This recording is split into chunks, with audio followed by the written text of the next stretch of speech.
Hi అండి, ఎలా ఉన్నారు? Welcome to my channel. ఈరోజు స్వచ్ఛమైన నెయ్యిని ఇంట్లోనే ఈజీ మెథడ్లో ఎలా తయారు చేసుకోవాలో చూద్దాము.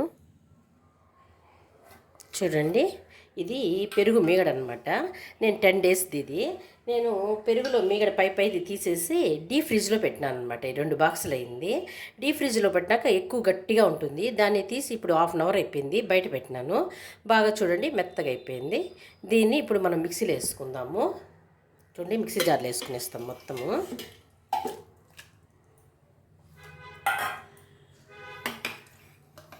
ఈజీగా చేసుకోవచ్చు అనమాట, తొందరగా అయిపోతుంది. మనం చిలుక్కున్నాం అనుకోండి, లేట్ అయిపోతుంది. మొత్తంని మిక్సీలో పట్టుకొని వస్తాను. ఫస్ట్ మనం ఏం చేయాలంటే, దీంట్లో ఏం వాటర్ అంతా ఏం వేయకూడదు అనమాట. ఇట్లే మిక్సీ దీంట్లో ఇట్లే క్యాప్ వేసేసి ఒక 2 ట్రిప్పులు తిప్పేద్దాము. చూడండి, మిక్సీ పట్టుకొని వచ్చినాను. చూడండి, మజ్జిగ సపరేట్ అయిపోయినాయి. చూడండి, వెన్నపూస ఎంత బాగా వచ్చేసిందో. చూడండి, ఇట్లా తీసుకోవాలి. మొత్తం వెన్నపూసని ఇట్లా ఒక బౌల్లోకి తీసుకునేద్దాము. ఇట్లా మొత్తాన్ని తీసుకోవాలి. వాటర్ ఏం అవసరమే లేదనమాట. కూల్గా ఉంటుంది కదా, ఆ కూల్గా ఉండేదానివల్ల తొందరగా వెన్నపూస వచ్చేస్తుంది. ఈజీగా చేసుకోవచ్చు. చూడండి, ఒక 2 మినిట్స్ కూడా పట్టలేదు మిక్సీలో వేస్తే. మనం చేత్తో చేయాలంటే చాలా లేట్ అవుతుంది. చేత్తో కూడా చాలా కష్టపడాలి కదా. ఇట్లయితే కష్టం అవసరమే లేదనమాట. ఈజీగా తయారు చేసుకోవచ్చు వెన్నపూసని. ఇట్లే స్టోర్ చేసుకోవచ్చు వెన్నపూసని. లేదంటే అప్పటికప్పుడే కూడా నెయ్యి తయారు చేయొచ్చు. నేను ఆ గిన్నెలోనే నెయ్యి తయారు చేసేస్తాను. చూడండి, ఇట్లా తీసుకునేద్దాం మొత్తము. చూడండి, ఎంత వెన్నపూస వచ్చింది కదా. ఇప్పుడు ఇవి మజ్జిగ కదా, ఈ మజ్జిగ వేస్ట్ ఏమవుదు అనమాట. ఇవి మొక్కలకు పోసినట్టయితే బాగా వస్తాయి, మొక్కలు బాగుంటాయి అన్నమాట. ఇవి మొక్కలకు పోసేయచ్చు. వీటిని ఏం చేయాలంటే మనము ఒక ట్రిప్పు కడుక్కోవాలన్నమాట. వెన్నపూసని మొత్తం వాటర్ పోసేసి, చూడండి ఇట్లా వాటర్ పోసేసి ఒక ట్రిప్పు ఇట్లా ఇట్లా కడిగేసి ఆ వాటర్ అంతా కింద పోసేద్దాం. చూడండి, బాగా వాష్ చేసేసినాను. దీన్ని మనం 1 నిమిషము ఫ్రిడ్జ్లో పెట్టినామనుకోండి, దీంట్లో ఏమైనా వాటర్ ఉంటే ఇట్లా పక్కకు వచ్చేస్తుంది అనమాట. వచ్చేసిన తర్వాత మళ్ళీ స్టవ్ మీద పెట్టి నెయ్యి కాచుకుందాము.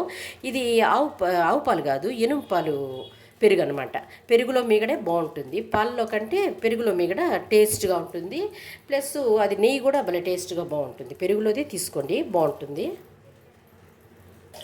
చూడండి, ఫ్రిడ్జ్లో పెట్టినాను ఒక 10 మినిట్స్. ఆ కొద్దిగా వాటర్ వచ్చేసింది. దాన్ని ఉంచేసి స్టవ్ మీద పెట్టేస్తాము. ఇది స్టీల్ గిన్నెలోనే చేసుకోండి, అల్యూమినియం వాటిలో అంతా వాడకూడదు. వాటిలో పెట్టబాకండి. స్టవ్ మీద పెట్టేసి స్టవ్ మీద పెట్టేస్తున్నాను. అట్లే కరిగిపోతుంది బాగా.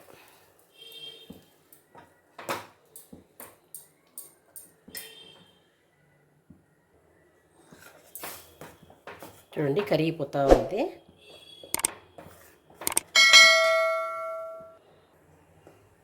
చూడండి, మొత్తం కరిగిపోయి లిక్విడ్ లాగా వచ్చేసింది అనమాట. చూడండి, ఇట్లా అప్పుడప్పుడు కలబెడతా ఉండాలి. చూడండి, మనం చూసుకోకపోయినాం అనుకోండి, ఇట్లా పొంగిపోతుంది అనమాట. అప్పుడు మనం కలబెడతా ఉండాలి. ఫ్లేమ్ కొంచెం తగ్గించేసేయండి. తగ్గించుకోండి. ఫస్ట్ హై ఫ్లేమ్ పెట్టాలి, తర్వాత మీడియంలో నుంచి కొంచెం లోకి పెట్టుకోండి, లేకపోతే పొంగిపోతుంది. తగ్గించినామనుకోండి, ఒక 15 నిమిషాలు మనం అట్లా పని చేసుకునే లోపల ఈ నెయ్యి తయారైపోతుంది. హై ఫ్లేమ్ అయితే ఇంక కలబెట్టుకుంటూనే ఉండాలన్నమాట. అట్లా మనం ఇంట్లోనే నెయ్యి చేసుకున్నాం అనుకోండి, మనకు భలే టేస్ట్గా ఉంటుంది, ఫ్రెష్గా ఉంటుంది కూడా. బయట నెయ్యి అంత బాగుండదు కదా. పాలు దొరికితే మాత్రం మీగడ తీసుకొని ఇట్లా నెయ్యి తయారు చేసుకోండి.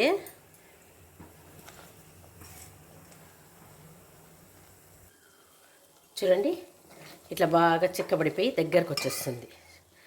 ఇంకా తొందరగా నెయ్యి వచ్చేస్తుంది అనమాట బయట. చూడండి, పలచబడతా ఉంది కదా. చిక్కబడిన తర్వాత కొంతసేపటికి పలచబడతా వస్తుంది. అప్పుడు మనకు పూర్తిగా నెయ్యి వచ్చేస్తుంది. అప్పుడు మనం కలబెడతా ఉండాలన్నమాట. ఇట్లా ఎప్పుడు పెద్ద గిన్నె పెట్టుకోవాలి నెయ్యికి, లేదంటే ఇట్లా ఎగురి మన మీద పడుతుందన్నమాట. అందుకని పెద్ద గిన్నెగా ఉంటే నెయ్యి కొంచెమే కదా, అయినా కూడా మన పైన పడకుండా అట్లా ఉంటుంది. చూడండి, ఇంకా కొద్దిగా సేపే.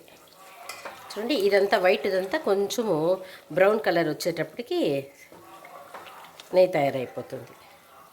అప్పుడు ఇట్లా కలబెట్టాలన్నమాట మనం, తొందరగా నెయ్యి అయిపోతుంది. అసలు 10 మినిట్స్ కూడా కాలేదు ఇంకా. కష్టం ఏం కాదు, మనం నెయ్యి తయారు చేసుకునేది ఈజీనే. చూడండి నెయ్యి ఎంత బాగుందో. ఇంకా 2 మినిట్స్. చూడండి అసలు మంచి స్మెల్ వస్తుంది నెయ్యి కాంచుతా అంటే, చాలా బాగుంది. స్మెల్లే భలే బాగుంది. చూడండి ఇంకొక నిమిషం. నెయ్యి రెడీ అయిపోయింది. చూడండి చల్లారి నాకు చూపెడతానండి. ఇప్పుడు మనం ఏం చేయాలంటే కొద్దిగా సాల్ట్ వేసుకోవాలన్నమాట. కొద్దిగా సాల్టు. చూడండి కరివేపాకు రెమ్మలు, కరివేపాకన్నా వేసుకోవచ్చు, మునగాకన్నా వేసుకోవచ్చు, తమలపాకన్నా వేసుకోవచ్చు. ఏది వేసుకున్నా బాగుంటుంది. కరివేపాకు మంచి స్మెల్ వస్తుంది అనమాట. అంతే. చూడండి స్టవ్ ఆపేద్దాం. స్టవ్ ఆపేసినాం. చూడండి లోపల నూరు కొంచెం అట్లా చల్లారిపోతుంది. చూడండి లోపల బ్రౌన్ కలర్ వచ్చేసింది. చూడండి నెయ్యి కొంచెంసేపు. చూడండి నెయ్యి ఇది మనము చల్లారిన తర్వాత ఒక బాక్స్లో తీసుకుందాము. కొంచెం చల్లారినండి, వేడిగా ఉంది కదా. చూడండి నెయ్యి బాగా చల్లారిపోయింది, వడగట్టుకుందాము.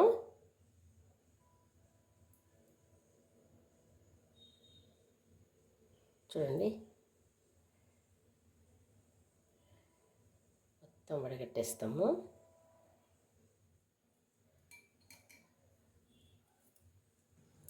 చూడండి ఎంత బాగా వడిగిపోయిందో.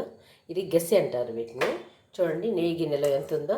దీనిలో బెల్లం వేసుకొని, రాగి పిండి వేసుకొని కూడా కొంతమంది తింటారు. కొద్దిగా తినచ్చు, ఎక్కువ తినకూడదు. చూడండి చూసారుగా ఎంత ఈజీగా నెయ్యి ప్రిపరేషన్ రెడీ అయిపోయింది కదా. ఈ వీడియో కనుక మీకు నచ్చినట్లయితే లైక్ చేయండి, షేర్ చేయండి, సబ్స్క్రైబ్ చేసుకోండి.